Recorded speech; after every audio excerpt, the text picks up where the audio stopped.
Assalamualaikum warahmatullahi wabarakatuh. Saya Tiara Febriani dari Prodi Akidah dan Filsafat Islam semester 3.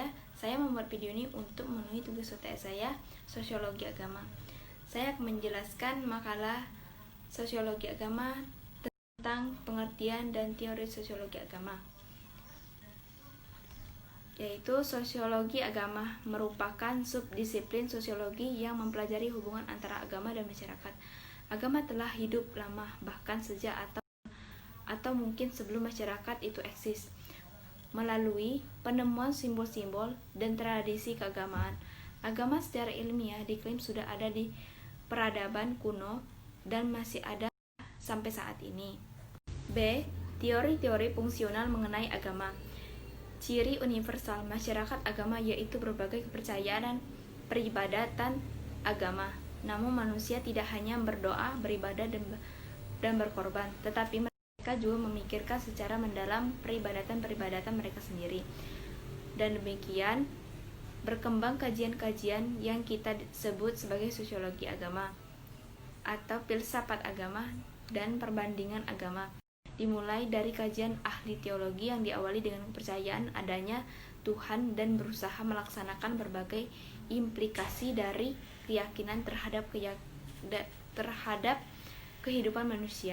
Tetapi mereka menemukan suatu titik temu dalam kepentingannya, yaitu ahli sosiologi menganalisis pengalaman manusia dalam rangka memasuki secara lebih mendalam hakikat Tuhan. Sedangkan ahli sosiologi berkeyakinan bahwa hanya dengan menganalisis berbagai pengalaman tertentu dari berbagai masyarakat tertentu sajalah dia dapat menampilkan seperangkat keyakinan dan kepribadatan agama tertentu sehingga mudah dipahami. Oleh karena itu, bisa dimaksud dengan bila agama itu merupakan kebenaran, maka kebenaran ditangkap dan diekspresikan sesuai dengan pengalaman hidup dalam struktur tertentu, juga pada tingkat pengetahuan tertentu pula. Kajian lain yang berhubungannya dengan sosiologi agama perlu dikemukakan adalah bidang kajian perbandingan agama untuk menunjukkan generalitas beberapa tema tertentu. Ada perolehan lain yang harus dicari untuk memahaminya dengan mematikan unsur-unsur dan konteks sosial. Yang dianggap baru dalam sosiologi agama adalah masalah yang dulu dianggap sekunder, kini menjadi pusat perhatian utama. Para pendukung para positivisme berkeyakinan bahwa fakta sosial dapat diberlakukan sebagai benda sehingga para penelitian dapat mengikuti pendapat objektif secara sempurna dalam kaitannya dengan benda-benda itu.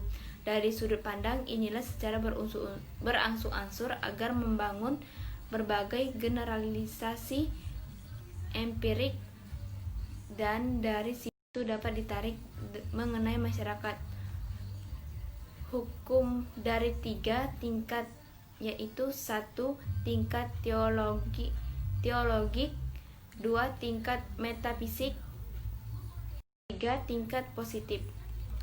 Dalam formulasi klasik Spencer, yaitu merupakan perpindahan atau gerakan dari homogenitas sederhana berskala kecil kepada heterogenitas rumit berskala besar. Objek-objek keagamaan tidak selalu bersifat personal. Kekuatan objek-objek yaitu yang merupakan ciri esensialnya.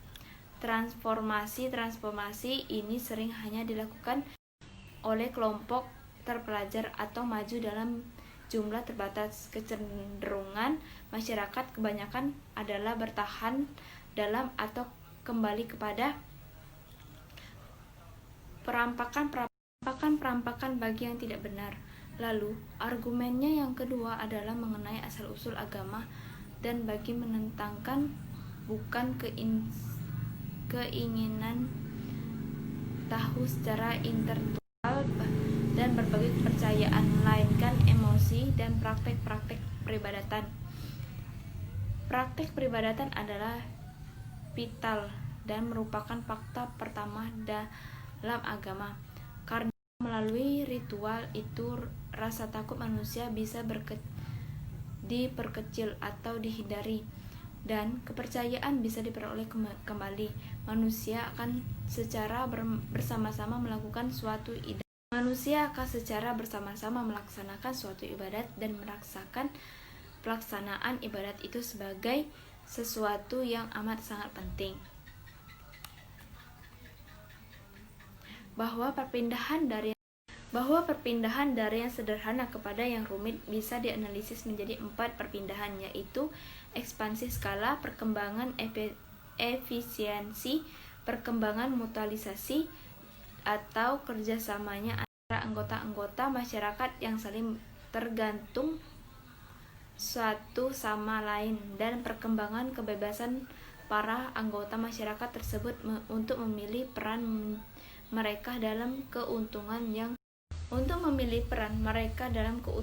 yang diferensiasi dan saling tergantungan itu.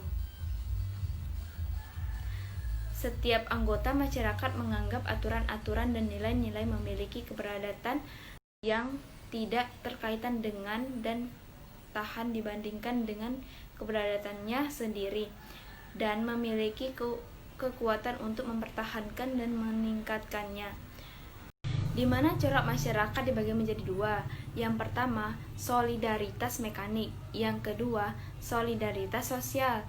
Solidaritas mekanik adalah solidaritas yang dikokohkan oleh hal-hal sakral dalam masyarakat yang bersangkutan dengan solidaritas sosial adalah tanggapan-tanggapan alternatif untuk meninggalkan atau menentangkannya bisa dihindarkan.